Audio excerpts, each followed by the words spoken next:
The sound of a mop swishing through marble floors echoed down the empty corridor. It was midnight in the towering glass building of Avery Tech Industries. The kind of place where fortunes were made by day and silence ruled by night. Ethan Cole, a 38-year-old single dad with calloused hands and tired eyes, hummed softly to keep himself awake. His voice carried warmth, a tune he used to sing to his daughter before bed. Then, click. The elevator doors opened behind him. He turned, expecting another late-night executive or a security guard doing rounds. Instead, it was Claire Avery, the 34-year-old CEO herself, heels off, mascara streaked, eyes swollen from tears, and she whispered, "Ethan, I didn't know who else to talk to." Before we dive in, drop a comment with where you're watching from and don't forget to hit subscribe for more videos like this. Let's begin. The mop fell from Ethan's hand with a dull thud. "Miss Avery?" he stammered, straightening his worn blue uniform. "Is everything all right?" Claire shook her head slowly. The confident, untouchable woman he saw every morning, flanked by assistants, commanding rooms with her calm authority, was gone.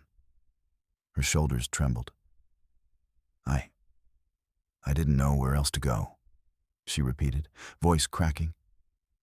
Ethan hesitated. He'd seen her in meetings from afar, read her name on every door plaque. But this was different. He nodded quietly. "Sit down," he said, pulling over a chair from the break room. "You look like you've been running." She gave a small, broken laugh. "Running, yeah, from everything." Ethan fetched a paper cup, filled it with water, and handed it to her. She took it with both hands, fingers trembling. For a moment, silence filled the hallway again, broken only by the humming of fluorescent lights above them. "I found something tonight," she whispered. "Someone I trusted. Stole from the company. Millions. And when I confronted him, he said I was pathetic, said I'd never understand loyalty." Ethan's jaw tightened. "That's not true. You built this place. People like him don't define you." Claire stared at him. "You talk like you know betrayal." He looked away. "I do." She didn't press, but her gaze softened. The exhaustion in her eyes mirrored the weight he carried daily. "Why are you even here this late?" she asked quietly. "My daughter," Ethan replied. "School trip tomorrow. Needed the extra shift to cover her bus fare." Something broke in her expression, a flicker of guilt, maybe admiration. "I didn't realize you were a single parent." Ethan smiled faintly. Most people don't realize janitors have stories too. Claire's lip quivered. She exhaled shakily, then whispered, "You're the first person who didn't look at me like a paycheck." He didn't know what to say. So he did the one thing few people dared. He offered simple kindness. He stood, walked to the vending machine, and bought her a hot chocolate with the last dollar in his pocket. She blinked, startled. "You didn't have to." He shrugged. "Maybe not, but it helps." Claire cupped the warm paper cup, and something in her finally eased. Her tears fell freely now, quiet, trembling, but cleansing. For the first time, Ethan saw the real woman beneath the title. And for the first time, she wasn't the CEO, just a human being who needed someone to care. That night, the janitor and the CEO sat on the cold marble floor, sharing silence and the hum of vending machines. Two broken people finding an unexpected kind of peace. The building at midnight felt like a hushed cathedral, glass and steel holding its breath. Claire wiped beneath her eyes with the heel of her hand and stood slowly, the paper cup still warm in her grip. "Ethan, I need to show you something," she said. "You sure?" he asked. "It's your call." She nodded. If I go home, I'll replay his words until morning. I can't do that tonight. They took the service elevator, its hum steadier than the executive lift, and stepped out onto a dim corridor lined with framed patents and black and white photos of Avery Tech's early days. Claire's bare feet were quiet on the carpet. She carried her heels in one hand, like a confession. Ethan wheeled his cart behind her, feeling weirdly protective in a place that didn't belong to him. They turned into a small conference room where the overhead lights glowed low. On the table sat a slim folder, a laptop, and a glass of water with a lipstick print fading at the rim. "This is where it happened," Claire said. He closed the door and said I'd never be more than a name someone else signs under. Then he laughed. Her voice went thin. "Marcus Lane, our CFO." Ethan's jaw tightened again. "He said that to your face?" "Like he wanted me to remember every word." The name rang a faint bell for Ethan, but he couldn't place it. He focused on the folder instead. Inside were transfer sheets, wire confirmations, and memos with lukewarm language. Expedited vendor payments and vendor reconciliation. All the dead, quiet paper around a living crime. Ethan studied them, slow and careful. "What's Astra Forwarding LLC?" he asked. "I've seen that name on loading dock labels. Brown tape, black stenciled letters. Showed up after 11 most nights. Usually only one guy receiving when it happened." Claire blinked. "Wait, how do you know the labels?" Ethan cleared his throat, suddenly self-conscious. "I clean the docks when third shift breaks. You learn which crates leave a mess. Astra's tape left residue. We hate it." Something lit in Claire's eyes, something sharper than relief. "You've seen them often?" "A few times a week. No signature in the dock log, though. Just a badge swipe on the side door. Runner jacket. Ball cap. Moves fast." Claire pulled the laptop closer and opened a security panel with her admin credentials. "If I pull badge logs," she typed, fingers steadier now, "we can match it to timestamps on the invoices." Ethan stood beside her, the soft blue splash of the screen washing their faces. He wasn't an executive and didn't pretend. But his instincts, honed from years of stretching every dollar, of doing 10 jobs to keep one little girl's world steady, recognized the rhythms of theft. Theft came in patterns. Same hour, same door, same people who looked at rules like suggestions. "There," Claire said, pointing. "Side door C, swiped between 11:12 p.m. and 12:03 a.m., 3 nights this week." She zoomed in. "The badge ID is masked to Maintenance Temp 47. "That's not a temp account," Ethan said. "We haven't had temps since May. Company froze vendor contracts." "Then who's—" The elevator pinged down the hall. Claire stiffened. Ethan reached across and, without thinking, placed his hand lightly over hers. "It's okay," he murmured. "Security rounds?" "Not at 12:15, she whispered. He didn't remove his hand until her shoulders dropped a fraction. Then he moved to the door and peered down the corridor. The sound faded, just the phantom memory of a ping or another floor. He exhaled and turned back. "Let's see the cameras," he said. Claire shook her head.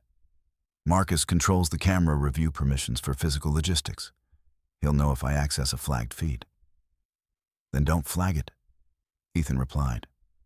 "Pull raw archives. Different path." Her eyebrows lifted. "You know our systems?" "I know the janitor's path," he said, cracking a tiny smile. "We see everything no one sees."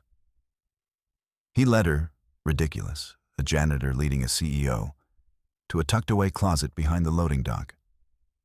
Inside, a small monitor hummed beneath a fuse panel, an old habit from a head of facilities long retired.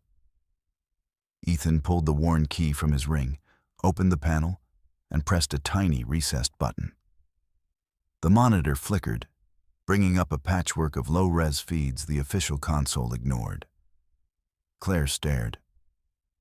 How did you even? Guy who built this hated losing power during storms, wired a backup line for the emergency lights, and never told anyone he piggybacked cameras. Old habit. He showed me the week I started because I cleaned this closet without complaining. Ethan shrugged. We get rewarded with secrets like these. They scrubbed through the last week. Empty dock, forklift sleep twitching in the dark like a beast in a stable. Then, movement. A man in a ball cap and reflective runner jacket slipped in through side door C, wheeled in 3 slim crates on a low dolly, scanned a barcode, and left. 15 minutes later, an unmarked van idled at the alley gate. The man appeared again with 1 crate, handed it off, and returned, with a clipboard. Claire leaned in until her knuckles whitened against the ledge. Pause, she said. Zoom. The camera was too cheap for a clean zoom, but the outline was still there. Long, lean gait. A habitual tilt of the head. The way he checked his watch with his wrist turned inward, left-handed. Ethan didn't need a face. I've seen that walk in the executive gym, he said. Marcus is a runner. Claire swallowed. He used a maintenance temp ID to bypass internal flags. Astra forwarding invoices us, then crates get moved to a van before our inventory system records the serials. The reconciling note says, late post, every time. Ethan stared at the frozen frame, at the uneasy choreography of theft. He wanted you to see enough to feel powerless, he said. That's why he said those words. He believed he owned the dark corners. For a long beat, neither of them spoke. The hum of the monitor undercut the quiet. Then Claire turned to him. Why are you helping me? Ethan considered that. Compassion was easy to explain. The rest wasn't. Because I know what it feels like to be cornered, he said at last. 2 years ago, my wife got sick. Insurance stalled. Paperwork, policies. We sold our car. I worked nights so my daughter, Lily, never saw me break. He looked down at his hands. The hospital social worker put through an emergency fund. Anonymous donor filled the gap in 1 call. I never knew who it was. Claire's lips parted. She hesitated. We have a hardship fund at Avery Tech, she said quietly. I sign off on some. Your name might have crossed my desk. Ethan blinked. The room shifted, tilted, then righted itself with a soft click inside his ribs. He let out a breath he didn't realize he'd been holding. Then I guess I've owed you a hot chocolate for a while.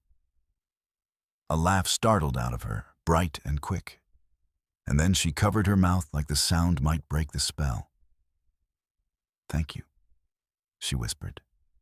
Not for the fund, for treating me like a person. People saved my family when I couldn't, he said. That kind of thing. It keeps echoing. She squared her shoulders, still tired, still human, but steadier. Okay. If Marcus is stealing through Astra, we need proof the board can't ignore, something undeniable. Pull 3 things, Ethan said. Badge logs proving maintenance temp 47 accessed side door C after hours. Astra invoices tied to those times, and footage showing those crates moving out before inventory. And 1 more. What? A witness who isn't scared of titles. Claire's gaze dropped to his uniform. You're willing? He nodded. I'll tell the truth. They compiled the packet as the clock crawled toward 1 a.m. Claire exported logs. Ethan screenshotted footage and annotated timestamps. They printed hard copies. Because Ethan didn't trust files not to vanish when the wrong person clicked the right button. He slid the pages into a plain manila folder and taped the seams with a hated brown Astra tape from a scrap roll he pulled off a discarded crate. Claire arched an eyebrow. Symbolic? Petty, he admitted, but satisfying. They walked the long, quiet hall to the executive floor. Claire keyed open the boardroom with a fingerprint scan that bleeped green. The room smelled faintly of varnish and old arguments. She laid the folder at the center seat, the chair her father once occupied, and then, after a second's thought, moved it to the seat at the far end. Why there? Ethan asked. Because truth doesn't need the head of the table, she said. He smiled. You should put that on the wall. She looked at him for a long moment, like she was memorizing him in this exact light. When this is over, she said softly, I want to do something for you and Lily. You already did, he replied. Just keep doing your job. But maybe, he hesitated, then risked it. Maybe do it with more people like me in the room. People who see the corners. Her chin lifted. Deal. They rode the elevator down together. When the doors opened into the lobby, a small voice echoed between the pillars. Dad? Ethan's head snapped toward the revolving doors. Lily, 10 years old, ponytail askew, hoodie zipped to her chin, stood there with Mrs. Delgado from next door. I couldn't sleep, Lily said, stepping forward with guilty eyes. I heard the rain and got scared. Mrs. D drove me. Sorry. Ethan's heart pinched. He crouched and pressed his forehead to hers. You're okay, he murmured. You're safe.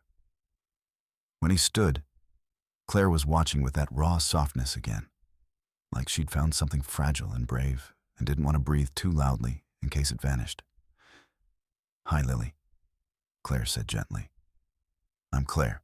Your dad saved my night. Lily brightened. He does that a lot. Ethan flushed.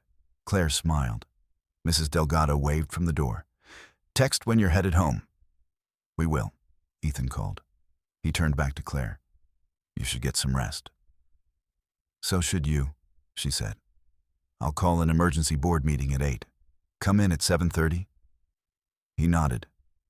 We'll be there. We? My witness, he said, glancing at Lily, who puffed up proudly.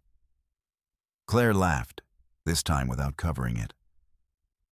Then I'll bring hot chocolate. As they parted, the air outside sharpened with the first hints of dawn. The city was still, waiting. And somewhere on the other side of that stillness, a man who thought he owned the dark corners had no idea that the janitor he never saw and the CEO he underestimated were about to turn on the lights. By 7:30, the building had that eerie pre-dawn glow. Streetlights still on. Morning not quite brave enough to show itself. Ethan buttoned his cleanest shirt under the blue uniform and walked beside Lily, who clutched a thermos like it was a trophy. Claire was waiting in the lobby, a paper tray of hot chocolates in one hand, her heels actually on this time, her posture steady. For courage, she said, handing them each a cup. Lily grinned. For justice, she whispered back, because 10-year-olds know how to make big words feel simple. They rode the executive elevator in silence, the numbers ticking up. Ethan watched Claire in the steel reflection, jaw set, but softer around the eyes. Not brittle anymore. Chosen. The boardroom's glass doors parted to a low swell of conversation. 9 directors, 2 legal counsel, a few senior VPs pretending they weren't nervous. Marcus Lane sat near the head of the table, runner's body folded into a perfect corporate lean-back, as if he'd slept great. He carried a smile that never touched his eyes. Claire, he said smoothly, we got your message. Emergency is a strong word. Not strong enough, she replied, and took the far seat, the one at the end. Ethan watched the confusion ripple around the table. Marcus clocked Ethan and Lily by the wall and let himself chuckle. We inviting the cleaning crew to shareholder meetings now? We're inviting truth, Claire said, calm and bright. Ethan is here as a witness. He feigned a yawn. This should be good. Claire laid the manila folder down. Brown Astra tape sealed it like a scar. Inside, she said, are badge logs showing maintenance temp 47, accessing side doors C between 11 p.m. and midnight on nights when Astra Forwarding LLC invoiced expedited shipments to our phantom vendor account. Included are time-matched stills from dock cameras that your permissions, Marcus, conveniently didn't cover, because they were installed by facilities years ago for power redundancy. Marcus's smile tightened. We all know raw cameras distort, and temp accounts are common. We haven't had temps since May, Claire said. You signed the freeze. A director leaned forward. Claire, you're alleging fraud at CFO level. That's career-ending talk. I'm stating facts, she answered. And I'm moving for immediate suspension pending independent audit. Marcus's chair creaked. The smile slipped. You don't have the votes. We'll see, said the same director, gaze flicking to Ethan. Let's hear the witness. Ethan didn't step to the end of the table. He stayed by the wall, where he felt honest. Name's Ethan Cole, he said, voice even. Facilities night crew. I clean docks and halls most people don't notice. I saw Astra crates 3 nights a week, no dock log signature. Brown tape leaves residue, same tape that's on that folder. The man moving them wore a reflective runner's jacket and a cap. Left-handed watch check, head tilt, seen it in the executive gym. The crates left the building in an unmarked van before inventory system timestamps. He kept it simple. He sounded to himself like the guy who reads bedtime stories and fixes leaky sinks with YouTube tutorials. No theatrics, just what happened. Lily was a small warmth beside him, shoulders squared like she was sharing her dad's spine. Marcus spread his hands. We subbed out late-night logistics to avoid daytime congestion. The vendor masked ID for contractor privacy. Ask legal. Sometimes you have to protect third parties from union harassment. One counsel cleared her throat. That would require a board vote. There is no such vote on record. Silence rolled over the table. Then a director in a gray suit asked, And Astra Forwarding LLC? Shell to test routing, Marcus said too quickly. Shifting invoices while new systems come online. Claire knows this. I don't, Claire said, because you didn't tell me. You told me I'd never be more than a name someone else signs under. She let the words drop like small stones. You made me feel powerless, so I wouldn't look for the corners. Marcus's jaw twitched. You're emotional. This is a smear from a janitor and a scared CEO. Ethan met his eyes, steady. I'm a father. She's a leader. You stole. Marcus stood up so fast, his chair kicked back and tapped the wall. The nearest VP flinched. The darkness that had stalked the night before settled like a shadow around Marcus's face. You're finished, he hissed to Claire. I gave this company credibility. You inherited a last name and a trust fund. Claire didn't rise. I inherited a responsibility, she said. To every person who scrubs our floors and writes our code and ships our products. You inherited a corner and mistook it for the room. A small beep broke the quiet. Legal counsel glanced at her tablet, eyes widening. Ops just flagged multiple back-end edits on treasury routing from Marcus's device 10 minutes ago. Attempted deletion of Astra folder. Backup blocked it. Everything's mirrored. Marcus went pale. That's not possible. Claire lifted her phone, and for the first time since midnight, she allowed herself a small, satisfied smile. Last night, I gave our CTO one text. Turn on the lights at 7:15. He patched your private channels into the audit mirror. You were counting on darkness. I'm done with darkness. The gray-suited director pushed back his chair. Motion to suspend Marcus Lane as CFO, effective immediately, pending external forensic review. Second, said another. All in favor? Hands rose around the table. 1, 2, 6, 8. Unanimous. Marcus stared at Claire like he'd misread a language he'd written. Security stepped in. Not rough, not dramatic, just professional. He jerked once as if to speak, then thought better of it. As he was escorted out, he glanced at Ethan, eyes full of a colder thing than anger. Ethan didn't flinch. He just took Lily's hand. When the doors shut, the room exhaled. The gray-suited director turned to Claire. We'll need to craft a statement. Investors will ask how this happened. It happened because I tried to be unbreakable, she said, which meant I didn't ask for help. That ends today. She looked to Ethan. Thank you, she said, simple as sunlight. He shifted, embarrassed. You did the hard part. No, she replied. We did it. After legal mapped next steps and the board adjourned to crisis calls, Claire asked Ethan and Lily to follow her downstairs. They wound through corridors to a long-ignored space between HR and facilities, a storage room with dusty folding chairs and a crooked whiteboard. This used to be the break room for night crews, she said. Dad closed it when we renovated. Said space was too valuable. We moved coffee into a hallway and called it efficiency. She turned to them. I want it back, not as charity, if you'll help me build it right. Ethan blinked. You want a janitor to design a room? I want a man who sees corners, she said, and a kid who understands what makes a place feel safe.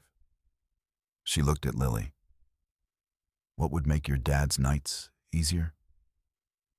Lily didn't hesitate. A microwave that doesn't smell like soup forever. Plants. A cork board where people can leave notes that aren't just schedules. She peered up. And a bookshelf. He reads when he's tired. Claire laughed softly. Deal. They made 3 stops before noon. First, facilities, where Claire gathered the night crew, thanked them by name, and apologized for what they'd endured. You keep this place breathing, she said, voice low but firm.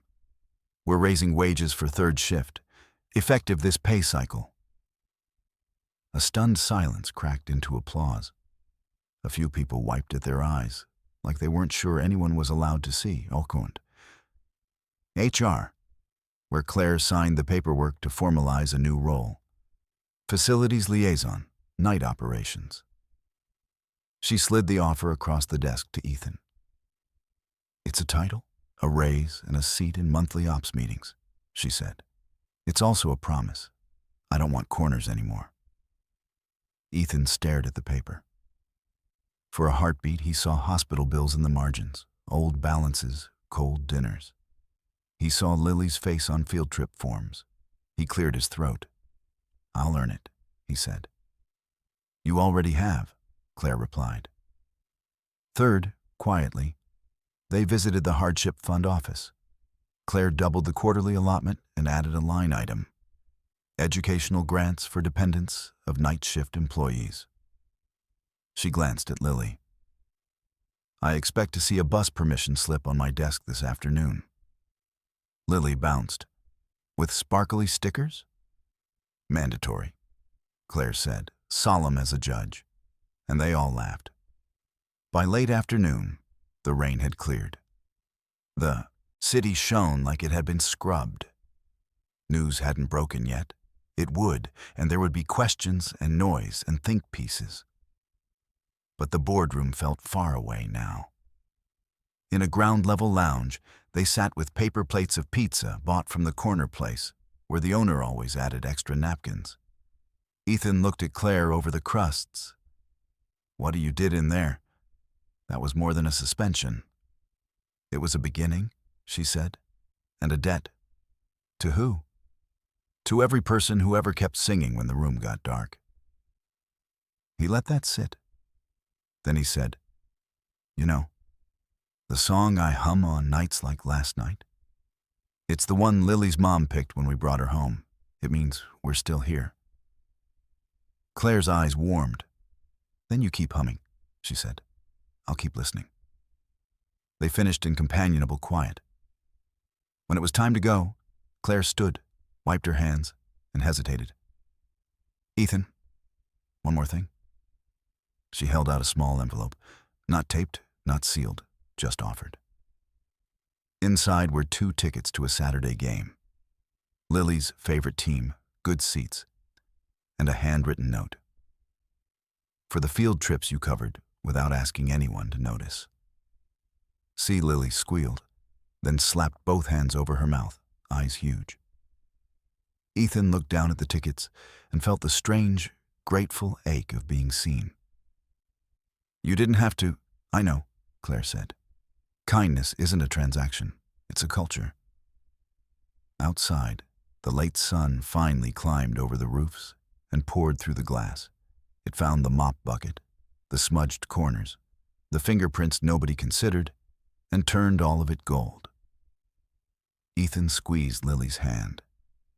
Claire lifted her chin. Somewhere above them, servers hummed, executives started drafting memos, legal dialed conference bridges. But for a minute, in a lobby that had watched 1,000 rushed goodbyes, 3 people stood very still and understood the simple miracle of daylight. The janitor kept humming, the CEO kept her promise, and the dark corners weren't dark anymore.